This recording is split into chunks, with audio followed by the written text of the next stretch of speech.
Health authorities in California have confirmed the first case of the Omicron variant here in the U.S. In a statement released Wednesday, the CDC said that the traveler is fully vaccinated and is experiencing, quote, mild symptoms that are improving.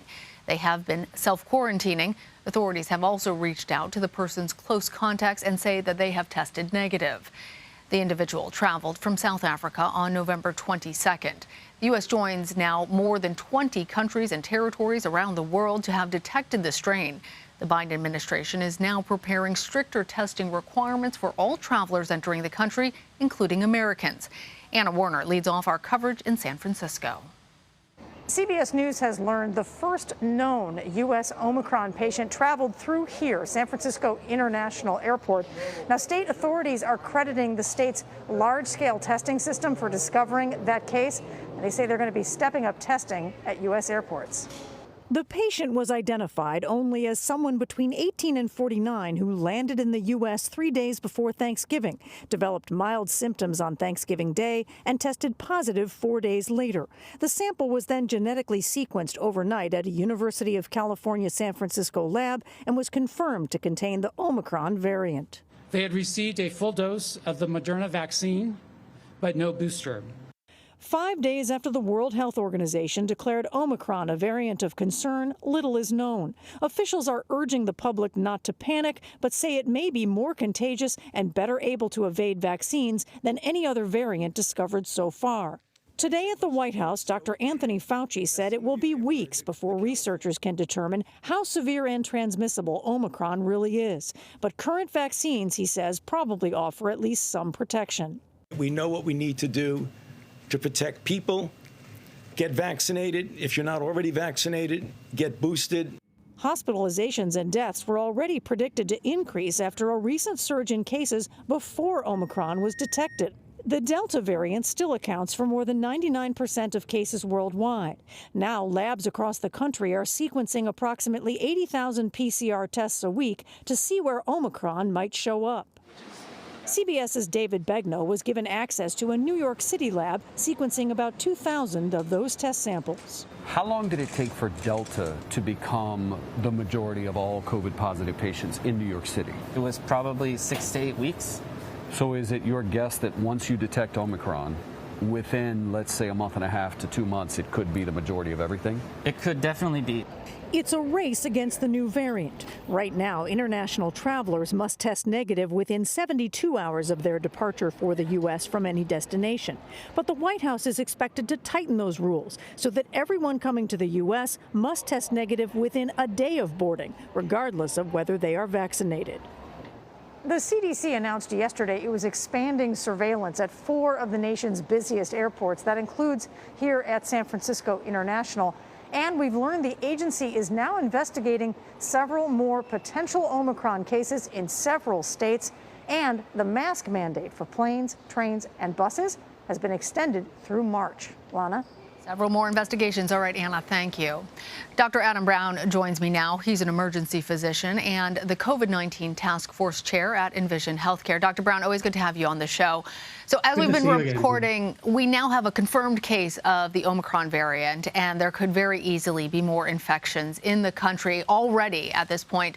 How could this new strain really change the country's response to the pandemic? Well, it's a little unclear exactly how much would change because there's 3 things that we need to know about this variant. Number 1, is it more severe? Does it cause more severe illness or hospitalizations? Number 2, is it more easily transmissible? And then number 3, does it evade the vaccine? And from what we have seen so far out of South Africa, it does tend to be highly transmissible. And so that may change some of the things, and we're already seeing with travel restrictions and travel changes, also with increasing amount of masking. But we are just going to have to see what evidence comes out of South Africa and frankly in other places in the world to see how that's going to change our response. I'm wondering, Dr. Brown, now that we have learned about a little bit about this patient that has been confirmed to have Omicron here in the United States, and knowing that they were fully vaccinated, should we be stepping up our mask usage, particularly indoors? What does that tell you now that we know a little bit about this person? Well, I do think that it's a great idea to start increasing masking. I think that as we've started to head from outside to inside, especially around the holiday season and as it's gotten colder, we are congregating much more tightly and in less well-ventilated places. What we do know is that masks do reduce the amount of viral particles in the air and does reduce the amount of transmission.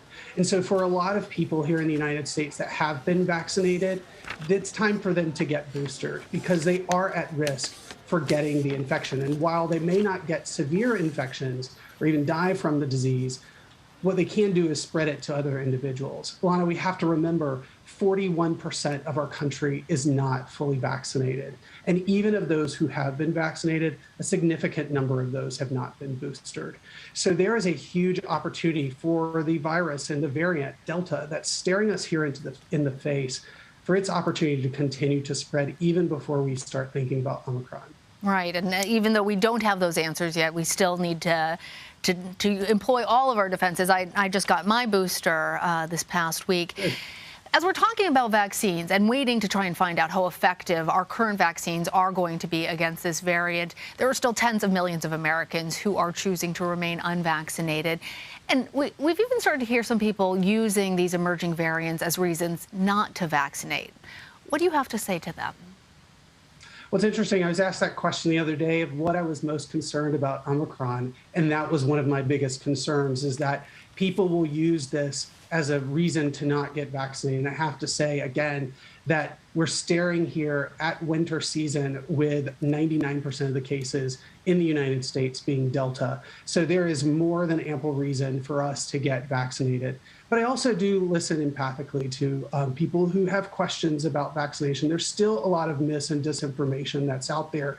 Unfortunately, we're not singing all from the same page of the hymnal when it comes to getting vaccinated. Now, most of the physicians in the country, most of the healthcare providers, and of course our public health officials are, but there's a lot of loud voices that are influencing a lot of people to not get vaccinated. But Lana, more than 7.5 billion doses of vaccine have been delivered around the world, and they're highly effective and they're safe. And there is some evidence that they do have some efficacy against this new variant. And is it possible that vaccine companies are going to be reformulating their shots based off of this variant and others that may emerge? So the answer to that is yes. We've already heard from both of the big mRNA companies, Moderna and Pfizer, that they are looking at the genetic sequencing of this new variant and will have a new vaccine on the market if necessary. And I say if necessary because we're still so early into seeing what's happening with the variant to see whether or not it will fully evade the vaccines that are still there on the market, i.e. the ones 1.0, I guess you could call it. But if there is a need for 2.0, we will have to have that same type of strategy, the logistical strategy of getting the vaccine out, not only to the United States, but really to the rest of the world. Remember, there's large portions of the world that are still unvaccinated. Until all of us are safe around the globe, none of us are, because that is the reason why this mutation occurred in the first place. So it's going to be a heavy lift. So even though they can produce it quickly, there's still a lot of pieces and parts that have to get into place to mobilize those vaccines to areas of need. Dr. Brown, 100% on what we have learned about how this virus does not care about borders. There is also a question now about boosting, and we've heard more and more. We heard Dr. Fauci today say people need to get boosted. Is the best medical guidance still to wait the 6 months, or should people who are maybe 5 months out from their second dose of their vaccine consider getting boosted now? Well, the evidence that we have before us is first for the mRNA vaccines is at 6 months, and for the J&J vaccine, for the millions that got that, is at 2 months. So I think that's an important distinction for people to remember, and you can mix and match vaccines. That said, some of the scientific evidence is that we do see a decrease in antibodies even at 4 and 5 months. But I think that we need to stick with the guidance that's there for now, that 6 months is really the time that we need to be considering for people to get vaccinated, because we know that it's safe and we also know that it's effective timing is important with boosters and how it boosts the immune system. And so it appears, based upon the evidence that we know, that at that 6-month time period, there's a significant neutralizing antibody response that occurs with the boosters. If we go a little too early, we may not get the response that we necessarily want. So for now, I would stick with the guidance. Wonderful. Dr. Adam Brown, always appreciate you coming on the show and appreciate all that you do. Thank you. Thanks so much.